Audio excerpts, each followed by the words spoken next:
Congratulations on your purchase of Skylight FlexShades by Draper Incorporated. This video will show how to install a face-mounted unit.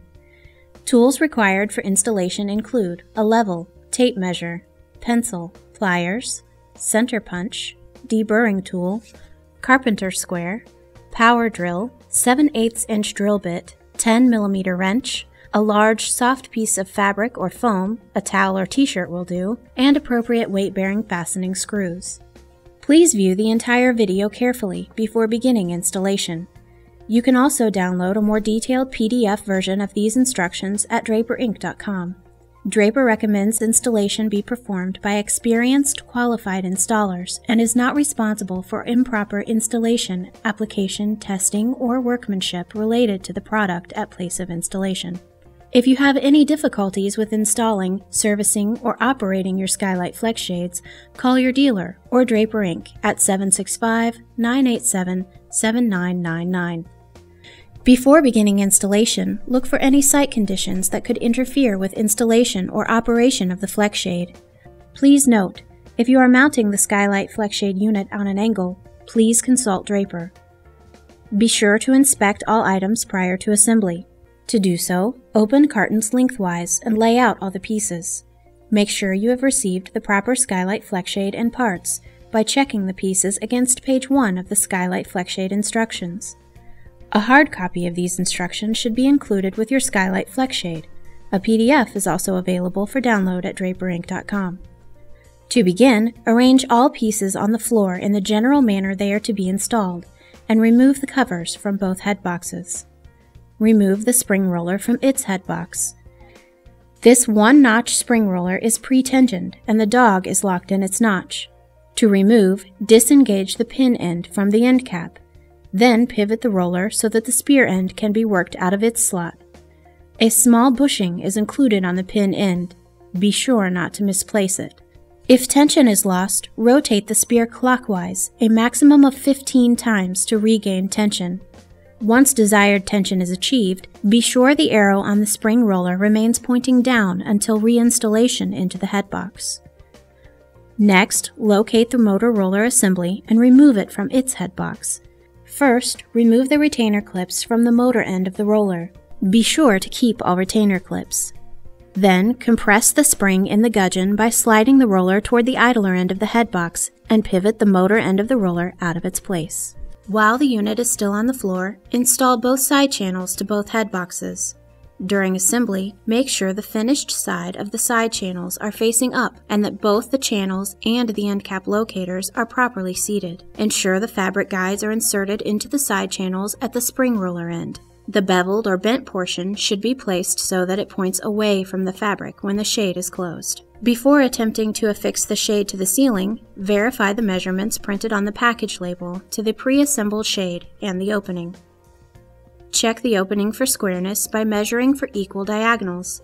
The unit can accommodate up to 1/8 inch of variance. Disassemble the frame. Identify the conduit connector location and mark it with a pencil. Using a center punch, mark the drilling point. With your drill, make a 7/8 inch diameter hole in the motor head box to accommodate the conduit connector. Deburr the hole using your deburring tool. Note, the conduit connector is not supplied. Next, drill holes in the head boxes to match the holes in the end caps. Measure the opening length and mark the center point. Then, measure one side channel and mark its center point. Align the center mark of the opening with the center mark of the side channel. Affix the side channel to the opening using appropriate weight-bearing fasteners. Ensure the channel is centered and straight and the fabric guide is placed at the spring roller end. Measure the distance from the opening to the edge of the side channel on each side to check for equidistance. Affix the motor head box to the mounted side channel, seating the side channel properly into the head box. Square the head box to the side channel using a carpenter square and mount through the end cap using appropriate fasteners. Next, affix the spring roller head box to the mounted side channel, properly seating the side channel into the head box. Square the head box to the channel and mount the end of the head box nearest the mounted side channel. Do not mount the second side of the spring roller head box at this point. Affix the second side channel to both head boxes, ensuring the channel is properly seated and the fabric guide is at the spring roller end. Measure the outside length of the full assembly on each side. adjusting the position of the spring roller head box as necessary to create equidistance. Check for squareness by measuring diagonals.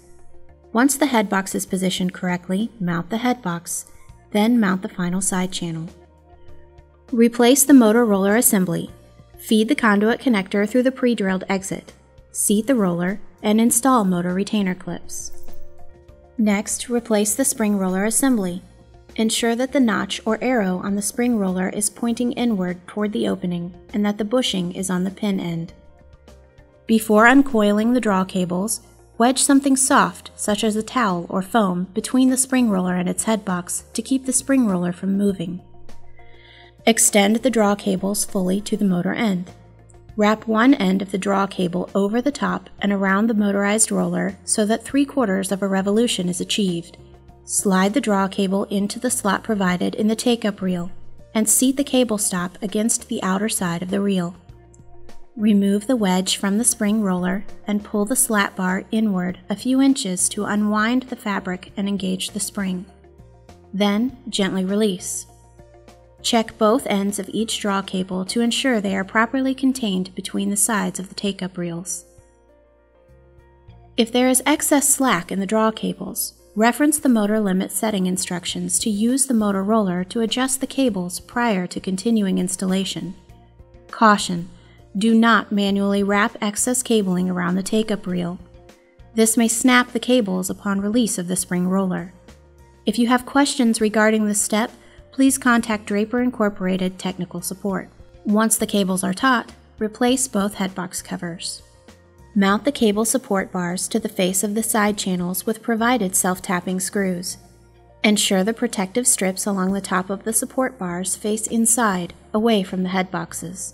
Starting at one end of the unit, hook the turnbuckle end of the fabric support cable to the off-center eye bolt in the fabric support bar. Stretch the cable across the length of the opening to the other end of the unit. Next, feed the looped end of the cable through the hole in the support bar, then hook to the off-center eye bolt. Finally, tension the cable by tightening the turnbuckle by hand or with a 10mm wrench. Caution: do not over-tighten. Doing so may deform the cable support bar. Mount the fascia over the cable support bars using the provided fasteners. To finish, cover the exposed mounting holes. This concludes the Face-Mounted Skylight FlexShade installation. You are now ready for electrical power connection and limit setting. If further support is needed, please contact your dealer or Draper Inc. at 765-987-7999.